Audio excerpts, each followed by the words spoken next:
안녕하십니까. 마음치유 행복도량 대구구룡사주지 도일입니다. 오늘은 조계종의 올바른 이해라는 내용으로 방송을 하고자 합니다. 조계종은 한국 불교를 1700년간 계승해온 종단이기에 짧은 영상으로 전해드리는 것은 불가능하지만 그래도 신도님들의 이해를 돕고자 종단의 홈페이지와 종단 자료집을 근거로 해서 전해드리고자 합니다. 먼저 대한불교 조계종의 소유경전은 금강경과 전등법어이며 조계종의 소유경전이란 종단의 근본 경전을 말합니다. 금강경은 대승불교의 공사상이 집약된 경전이고 전등법어란 선종의 조사 스님들이 깨치고 설법한 법어집을 말하는데 육조단경과 임재록, 서장, 선요 같은 조사어록을 말합니다. 그리고 대한불교 조계종의 선맥은 종조와 중천조 그리고 중흥조 이렇게 세 부분으로 나누고 있습니다. 먼저 대한불교 조계종의 종조에 대해서 말씀드리겠습니다. 종조란 종단을 처음으로 일으킨 스님을 말하는데 대한불교 조계종의 종조는 도의국사입니다. 도의국사는 통일신라 시대 때 당나라에 가셔서 인가를 받고 조사가 되어 신라로 돌아와 이 땅에 최초로 선을 전하신 스님입니다. 부처님의 깨달음인 선을 인도에서 중국어로 처음 전하신 분이 초조 달마대사라면 이 달마대사의 선을 우리나라에 처음 전하신 분이 바로 도의국사 스님이십니다. 그리고 충전조는 보조 진을국사 스님으로 충전조란 종단의 종지를 분명하게 밝힌 조사 스님을 말합니다. 보조국사는 이통현의 화엄론에서 성교가 둘이 아님을 확신하고 세존이 입으로 설하신 것이 교요, 조사가 마음에 전한 것이 선이란 결론을 내리고 사람들에게 항상 금강경을 지니고 암송하게 하였으며 법을 세우고 그 뜻을 말할 때는 육조단경을 청거하였다고 합니다. 중흥조는 태욱 보호국사 스님입니다. 중흥조란 종단을 다시 일으켜 세우는 공로가 있는 조사 스님을 말합니다. 조계종의 중흥조 태고 보호국사 스님은 1301년에서 1382년까지 활동하신 고려 말의 고승으로서 우리나라에서 처음으로 가나선의 선법으로 깨달음을 성취한 스님으로 조계종의 지금 대부분 스님들은 태고 선사의 법맥을 이어받고 있습니다. 태고 국사는 가나 선맥을 전파한 우리나라 최초의 선사이시며 이후 국사의 법맥은 뒤에 서산대사와 사명대사로 이어지고 근세에는 경어스님과 용성선사로 이어져 지금의 조계종이 형성된 것이라 하겠습니다. 다음으로는 왜 대한불교 조계종이라는 이름을 사용하는가에 대해서 말씀드리겠습니다. 먼저 결론부터 말씀드리면 대한불교 조계종은 대한민국 불교의 여러 종단 중에서 1700년 한국 불교의 역사와 전통을 계승한 대표 종단이기 때문입니다. 조계종의 조계라는 명칭은 초조, 보리달마로부터 시작된 선종을 확립시킨 육조해능대사의 법포에서 유래합니다. 조계는 원래 중국 광동의 지역 이름이지만 조계산 보림사를 중심으로 하는 해능대사의 영향으로 선을 상징하는 이름이 되었습니다. 우리나라에는 선종에 전해진 통일신라 시대 이전과 그 이후에도 불교의 여러 종파가 있었으니 화엄종, 천태종, 정토종, 율종 등 다양한 종단이 고려시대까지 발전하다가 억불 숙류 정책으로 조선 초기의 국가에 의해 성교 양종으로 통합되기도 하였으나 곧 이 성교 양종마저 해산당하고 이후 국가가 인정하는 종단은 없었으며 수행 전통을 간직한 스님들에 의해서 조계종 법맥을 이어오다가 일제강점기인 1938년 조선불교 총본산 조계사를 창건하고 종단 재건을 논의하면서 중국과 다른 나라에는 없는 오직 우리나라에 고유하게 전해 내려오는 종명인 조계종을 1941년에 복원하게 되었습니다. 그리고 광복 후 성단 정화운동을 거쳐 1962년 비구대처 통합정단으로 출범할 때 현재 대한불교 조계종이 되었습니다. 조계종은 선을 중심으로 하되 불교의 다양한 종파의 가르침을 회통하는 통불교의 전통 종단입니다. 다음은 대한불교 조계종 종지에 대해서 말씀드리겠습니다. 종지란 종단의 핵심 사상, 교의를 말하는데 조계종 종지는 종은 제2조에서 다음과 같이 표현하고 있습니다. 조계종은 석가모니 부처님의 자각각타, 각행원만한 근본교리를 받들어 체득하고 직지인심, 견성성불, 전법도생함을 종지로 한다. 이 종지를 한글로 풀어보면 석가모니 부처님의 스스로도 깨치고 남도 깨치게 하며 깨달음의 행위 원만한 근본 가르침을 받들어 체득하고 사람의 마음을 바로 가리켜 성품을 보아 부처가 되는 법을 전하여 중생을 건너게 한다는 말입니다. 여기에서 석가모니 부처님의 근본 교리란 부처님이 깨치고 설하신 중도, 팔정도, 사성제, 무아, 공을 말하며 이 근본 교리를 받들어 체득하고 마음을 바로 가르쳐 자성을 보아 부처가 되며 그 진리로 중생이 부처가 되게 한다는 말입니다. 다음은 대한불교 조계종의 조직표에 대해 간략히 말씀드리겠습니다. 조직표는 보시는 바와 같이 대한불교 조계종의 제일 어른은 종정스님이 계시고 그 밑으로 원로회의, 총무원, 호계원, 포교원, 교육원, 중앙종회가 있고 그 아래로 많은 예하 기관이 있음을 알 수 있습니다. 그리고 대한불교 조계종은 말사 2000여 개와 종립학교 및 사회복지재단을 운영, 동국대를 비롯한 28개의 초중고등학교와 800여 개의 사회복지재단을 운영하고 있고 109곳의 템플스테이 지정사찰을 운영하며 연수기관으로는 한국불교전통문화원, 국제선센터가 있습니다. 이 외에도 많은 스님과 사찰이 지역에서 봉사활동을 하고 있는 게 현재 조계종의 모습입니다. 다음은 대한민국 국민이 생각하는 대한불교 조계종의 전통성에 대해서 말씀드리겠습니다. 우선 가톨릭 신자들에게 질문을 한 조계종의 전통성은 53.5%로 가장 높았고 개신교 신자들도 43.4%로 높았으며 불교 신도님들 62%가 대한불교 조계종의 전통성을 인정하고 있다는 사실입니다. 심지어는 조계종을 믿지 않는 무신론자조차도 47.2%의 높은 수치로 조계종의 전통성을 인정하고 있으며 이는 전체 인구의 과반이 넘는 50.9%의 인구가 대한불교 조계종의 전통성을 인정하고 있습니다. 다음으로는 스님에 대한 이미지에 대하여 알아보겠습니다. 먼저 가톨릭 신자의 30.8%가 스님에 대하여 세속을 떠난 자유인이라고 생각하고 있으며 40.7%가 마음의 안정을 가리키는 수행 지도자라고 했으며 개신교들도 또한 31.8%가 스님에 대하여 세속을 떠난 자유인이라고 생각하고 있으며 38%가 마음의 안정을 가르치는 수행 지도자라고 생각하고 있고 불교인들은 43.5%가 수행 지도자라고 생각하고 있으며 비종교자들조차도 42.4%에 해당하는 사람들이 지도자 혹은 세속을 떠난 자유인이라고 생각하고 있습니다. 이는 우리나라 전체 인구의 41.7%에 속합니다. 이는 타종교인들과 비종교인 그리고 우리나라 전체 거의 50%에 달하는 사람들이 대한불교 조계종의 전통성과 스님에 대한 긍정적인 이미지를 갖고 있다고 하겠습니다. 타 종교의 지도자들과 비교해도 높은 수치로 스님과 조계종에 대한 긍정적인 인식이 높다 하겠습니다. 다음은 조계종의 간략한 역사에 대해 말씀드리겠습니다. 조계종의 역사는 간략히 5가지로 나누고 있습니다. 불교의 전래와 삼국불교시대, 선종의 전래와 구산서문의 성립, 조계종의 성립과 발전기, 성교 양종시대, 그리고 조계종의 재건과 한국불교 대표종단 시대로 나누고 있습니다.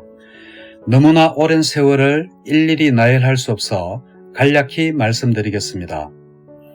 불교의 전래와 삼국불교 시대는 고구려, 백제, 신라 시대 불교로 나누어집니다. 먼저 고구려의 불교를 살펴보자면 우리나라에서 최초로 불교를 받아들였다고 하겠습니다.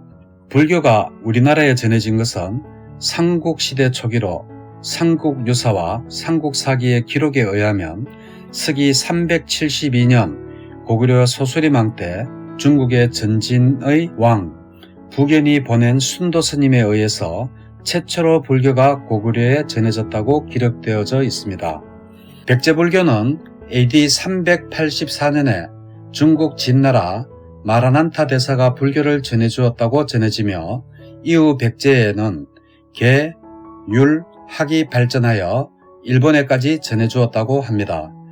백제의 불교 사상과 문화는 일본에 큰 영향을 주어 일본 고대 국가의 이념과 체제 정비에도 중요한 역할을 하였다고 하며 6세기 이후 미륵신앙이 성행하여 익산에 미륵사를 세우고 탑을 조성하였는데 지금은 소실되었고 옛 사찰터만 남아있지만 지금 전해지는 사지의 규모로 볼 때 미륵사는 삼국시대에서 가장 큰 규모의 사찰이었다고 합니다. 신라불교는 고구려나 백제보다 훨씬 늦은 5세기 중반에 불교가 전해졌다라고 전해지며 신라 법황왕 시대에 2차돈의 순교가 있고서야 불교는 공인되었습니다. 이후 신라불교는 진흥왕 때에 크게 발전하게 되는데 불교를 통해 신라는 국민을 결집시키고 국군 융성을 도모하였으며 또한 화랑제도를 도입하여 청소년 인재를 양성하여 국가의 역량을 키웠고 불교 사상이 큰 영향을 주었다고 합니다. 그리고 화랑의 세속오교로 유명한 원광법사, 자장율사, 원효스님, 의상스님 등 많은 큰 스님들을 배출하게 됩니다. 그리고 삼국을 통일한 신라는 불교 사상과 문화를 더더욱 발전시켜 삼국전쟁과 통일의 후유증을 치유하고 국민 통합에 노력하였습니다. 이러한 이유로 통일 이후 신라불교는 더욱더 발전해 갔습니다.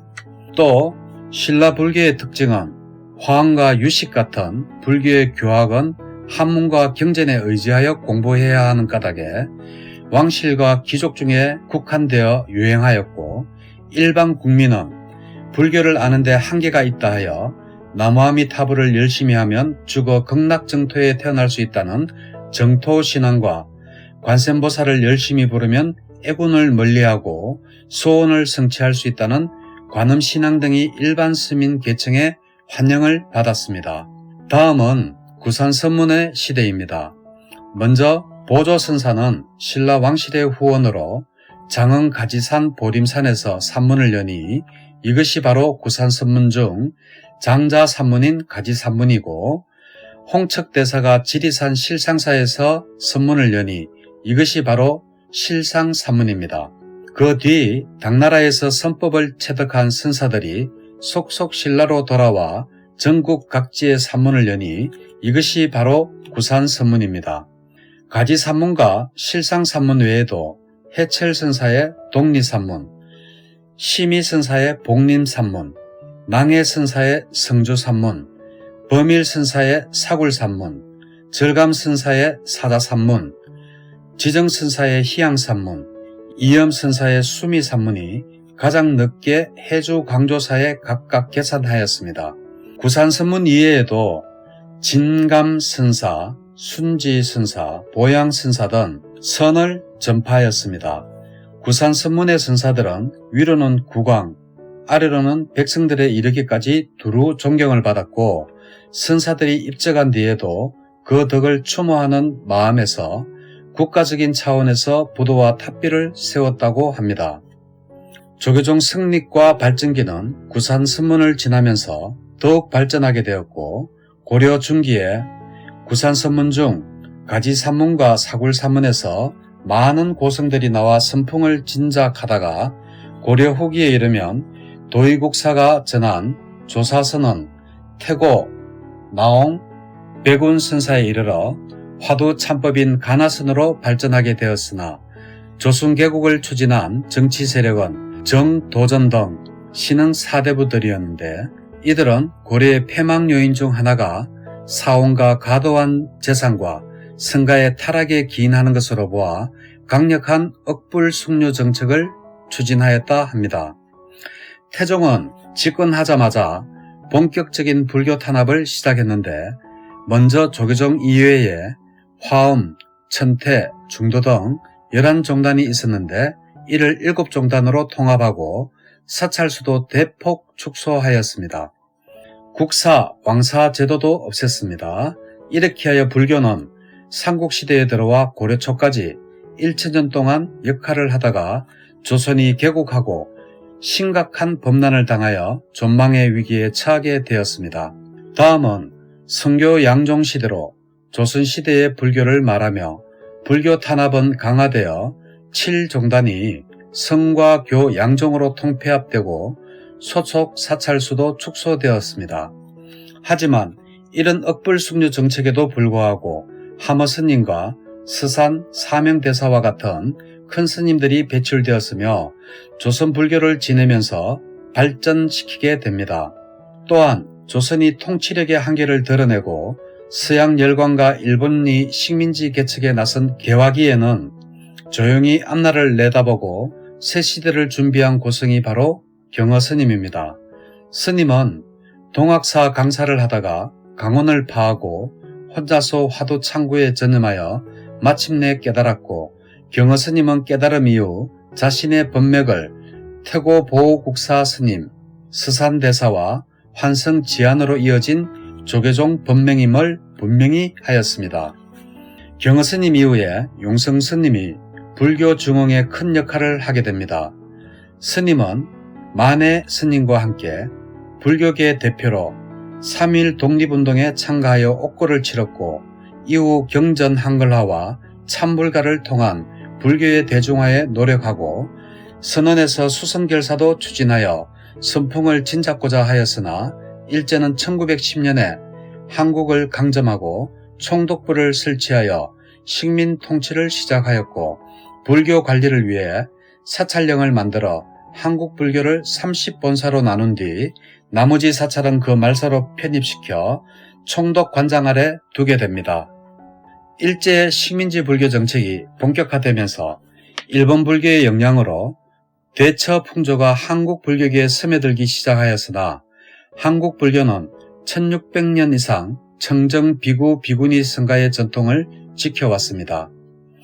조선조의 혹독한 박해에도 불구하고 이 전통이 유지되어 왔음에도 불구하고 일제 식민지 통치 아래 일부 성년들의 파괴행과 이를 방조하는 총독부의 정책으로 한국 불교는 일대 혼란기에 빠지게 되고 이에 용성 스님을 비롯한 고성들은 총독에게 서신을 보내어 이를 시정 요구하기도 하였으나 일제는 의도적으로 조선 성녀의 대처를 조장하였습니다. 그리하여 다수의 성녀들이 결혼하여 가족을 부양하는 세속화가 한국 불교계에 급속히 확산되었습니다. 이것을 가만히 지켜볼 수 없었던 전국의 선성들이 서울에서 자주적인 수행 도량을 창건하니 이것이 안국동의 선학원입니다. 선성들이 도량을 원이라고 한 것은 살을 붙이면 사찰령의 통제를 받아야 하기 때문입니다.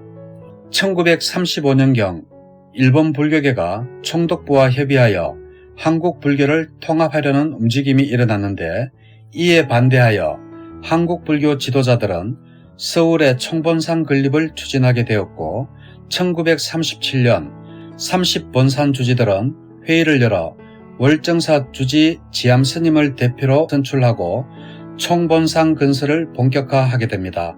이렇게 하여 1938년 10월에 한국불교 총본산 태고사, 지금의 조계사죠, 대웅전을 낙성하였습니다.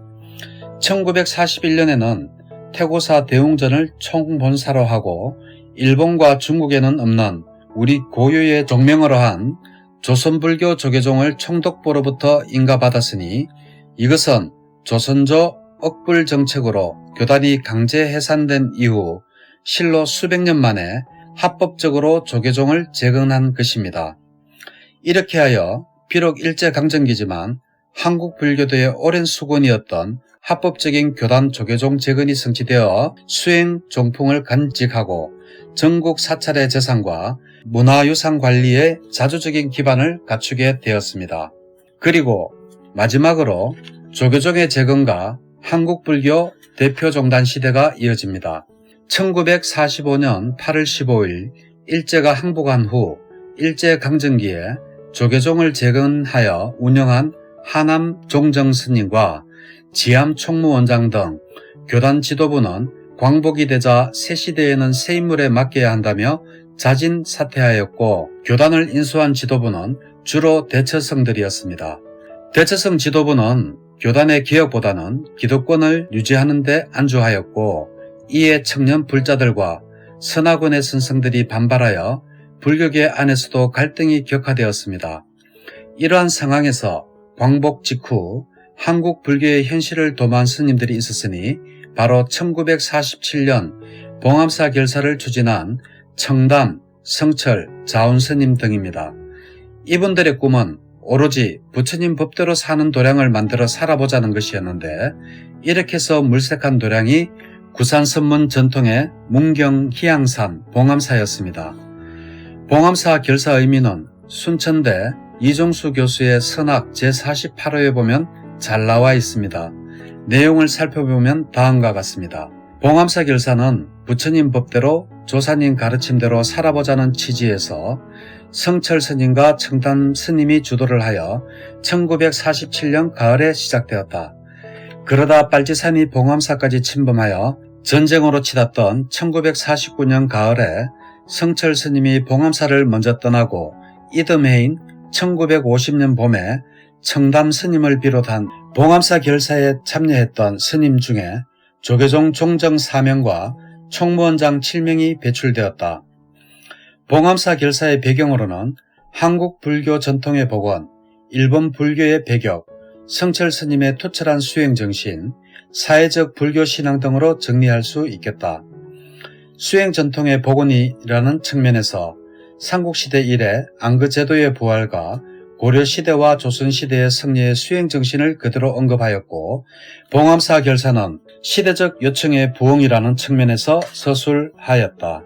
그리고 성철 스님의 수행정신으로는 도노던수를 들었고, 사회적 불교 신앙의 배경으로는 신도들의 후원에 대해서 서술한 바가 있다. 봉암사 결사의 불교사적 의미에 대해서는 6가지로 서술하였으나 저는 오늘 3가지에 대해서만 말하고자 합니다. 첫째, 성가의 계율 정신의 복원. 둘째, 한국 불교 수행 전통의 복원.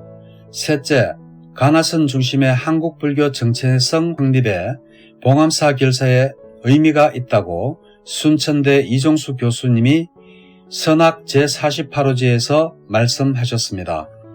1969년 정부가 국립공원 제도를 시행하면서 가야산 해인사와 지리산 화엄사 등 종단 사찰의 재산을 아무런 협의나 보상 없이 국립공원 주요 부지로 지정하였고, 당시 해인사 방장 성철 스님은 사찰의 신성한 수행 도량을 국민관광지화되면 국민정신이 황폐화될 것이라 개탄하는 등 종단은 이를 적극 반대하였으나 정부는 이를 수용하지 않고 일방적으로 시행하였다. 1980년대에 들어 신군부가 정권을 장악한 뒤 7월 27일 새벽에 전국 3,000여 사찰에 기영군을 진입하여 강압적인 수색을 하였고, 총무원장을 비롯한 주요 사찰 소임자들 스님들을 불법 구금하는 12.7 법난이 있었고, 1986년에는 해인사에서 전국 성녀대회가 열려 참석한 2,000여 스님들이 불교 자주화를 선언하고 12.7 진상규명과 불교재산관리법 철폐를 정부에 요구하였고, 이에 정부 당국에서도 종단의 요구를 수용하여 전통사찰보존법으로 전면 개정하게 되었습니다. 2000년대에 접어들어 종단은 한국불교역사문화기념관을 건립하여 불교중앙박물관과 중앙종무기관이 한 곳에 입주하였고, 또한 불교문화재단연구소를 설립하여 불교문화재의 발굴과 보존을 전문화시키고 템플스테이 사업을 추진하기 위해 한국불교문화사업단을 설치하였으며, 아울러 조계사 일대를 지속적으로 정비 추진하여 전법회관을 건립하였고, 공주에 한국문화연수원을 건립하여 중앙연수시설을 갖추게 되었습니다. 또한 공익법인인 아름다운 동행을 만들어 국내외의 자비행을 확대해 나가고 있습니다. 이와 같이 현재 대한불교 조계종은 타 종단의 모범이 되고 있고 신도들로부터 많은 신임을 받고 있어 대한불교 조계종을 모방한 유사 조계종 현안만 해도 70개가 넘는 종단이 조계종 이름을 모방하고 있습니다. 이러한 사실을 보더라도 현재 우리 한국 불교를 대표하는 종단은 대한불교 조계종입니다. 이상으로 짧은 시간이지만 지금까지 조계종의 올바른 이해에 대하여 간략하게 설명드렸습니다. 요즘 코로나로 인해 많은 경제적 어려움과 고통이 있으리라 생각됩니다. 하지만 모든 것은 변한다라는 부처님 말씀처럼 이 코로나도 곧 지나가고 다시 좋은 시절이 올 것을 확신하면서 항상 몸과 마음이 평화롭고 행복하시길 바라면서 이 영상을 마칠까 합니다. 감사합니다.